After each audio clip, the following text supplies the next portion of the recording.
യാഗമായി സ്വന്തം ജീവനെ തന്നതിനാ ഞാൻ സങ്കേതമായി എന്റെ കൂടെയുണ്ട് അവൻ മാത്രമൻ നല്ലിടയൻ തിരുക്കരങ്ങളാൽ അനുദിനം നടത്തുകയാ കൃപയാ കൃപയാ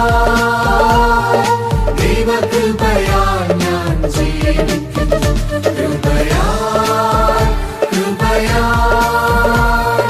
ദൈവകൃപയാ ഞാൻ ജീവിക്കുന്നു. ദൈവത്തിൻ്റെ അതിപരിശുദ്ധനാമം വാഴ്ത്തപ്പെടുമാറാകട്ടെ. നല്ലതും മനോഹരമായിരിക്കുന്നതായ നല്ലൊരു പ്രഭാതം വീണ്ടും കാണുവാൻ തക്കോണം ദൈവം നമ്മെ അനുഗ്രഹിച്ചതിന് കൃപയ്ക്കായി നമുക്ക് ദൈവത്തെ സ്തുതിക്കാം. മിഷൻ 7 അണിച്ചൊരുക്കുന്നതായ ഈ പ്രോഗ്രാമിലേക്ക് നിങ്ങളേവരെയും ദൈവനാമത്തിൽ ഞാൻ സ്വാഗതം ചെയ്യുന്നു. നമുക്കിന്ന് ചിന്തിപ്പാൻ തക്കമുള്ളത് നിത്യ അഗ്നി എന്നുള്ളതായ വിഷയമാണ് നമുക്കിന്ന് പ്രഭാതത്തിൽ ചിന്തിപ്പാൻ തക്കോണം ഉള്ളത്. ഇവിടെ തരുന്നതായ വേദവാക്യം മത്തായിയുടെ സുവിശേഷം 3-ാം അധ്യായം 12-ാമത്തെ വാക്യം ഇങ്ങനെ നമ്മോട് പറയുന്നു: വീശുമുറം അവൻ്റെ കയ്യിലുണ്ട്, അവൻ കളത്തെ മുറ്റും വെടിപ്പാക്കി ഗോതമ്പ് കളപ്പുരയിൽ കൂട്ടിവയ്ക്കുകയും പതിർ കെടാത്ത തീയിൽ ഇട്ട് ചുട്ടുകളയുകയും ചെയ്യും. ഇവിടെ 1871 ഒരു വൈകുന്നേരം ചിക്കാഗോ എന്ന് പറഞ്ഞായ ഒരു സ്ഥലത്ത് ഒരു മനുഷ്യനെ കൊണ്ടും തടയുവാൻ കഴിയാത്ത വിധം ഒരു ശക്തമായ അഗ്നി പുറപ്പെട്ടു. അത് ഏകദേശം ഒരു മതിൽ പൊക്കത്തോളം ആ തീ പടർന്ന് 3 മൈൽ വരെ ആ തീ ഇങ്ങനെ പടർന്ന് പോയിക്കൊണ്ടേയിരുന്നു.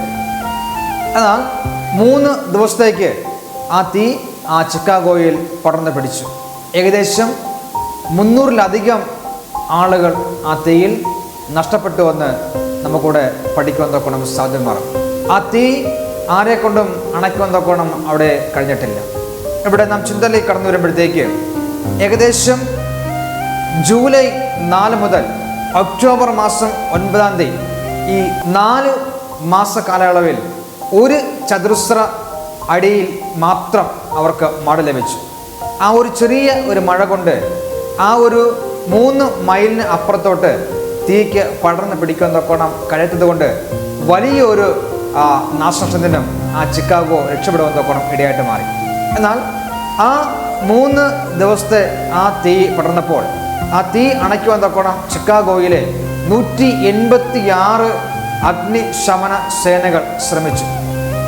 നമുക്കറിയാം, എവിടെയെങ്കിലും തീ പടർന്ന് പിടിച്ചു കഴിഞ്ഞാൽ നമ്മൾ ഉടൻ തന്നെ അഗ്നിശമന സേന അറിയിക്കുകയും അവർ കടന്നു വന്ന് വെള്ളം കൊണ്ട് ആ തീ അണയ്ക്കുന്നതായിട്ട് നാം കണ്ടിട്ടുണ്ട്, കേട്ടിട്ടുണ്ട്.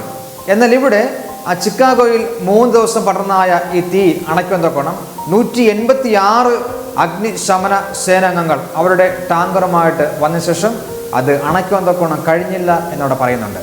അത് മാത്രമല്ല, ആ തീയിൽപ്പെട്ട് വെന്തു പോയവരുടെ കണക്ക് പോലും ചിക്കാഗോയിലെ സർക്കാരുകൾക്ക് കൃത്യമായി രേഖപ്പെടുത്താൻ തൊക്കണം കഴിഞ്ഞില്ല.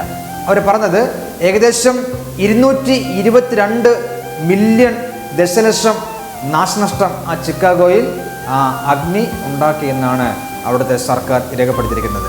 ഇവിടെ നമുക്കറിയാം എന്തുകൊണ്ടാണ് കർത്താവായ യേശുക്രിസ്തുവിന്റെ വചനം നിത്യ അഗ്നിയെക്കുറിച്ച് പറഞ്ഞ് നമുക്കറിയാൻ തൊക്കണം സാധിക്കും. നമുക്കറിയാം സോദോം ഗൊമോറ നഗരം എന്തുകൊണ്ടാണ് ആ സോദോമും ഗൊമോറയും നശിക്കാൻ തൊക്കണം കാരണമായിട്ട് മാറിയത്. കർത്താവ് എങ്ങനെയാണ് നശിപ്പിച്ചത് നമുക്കറിയാം. നിത്യ അഗ്നി കൊണ്ടാണ് കർത്താവ് ആ സോദോമും ഗൊമോറയും നശിപ്പിച്ചത്. ഇന്നത്തെ ലോകത്തിൽ നോക്കുമ്പോഴത്തേക്ക് മനുഷ്യരുടെ പാപങ്ങൾ മുഖാന്തരം അനേകമായ നഷ്ടങ്ങൾ നമ്മുടെ ലോകത്തിൽ സംഭവിക്കുന്ന നമുക്ക് കാണാൻ തൊക്കണം സാധ്യമാറുന്നുണ്ട്.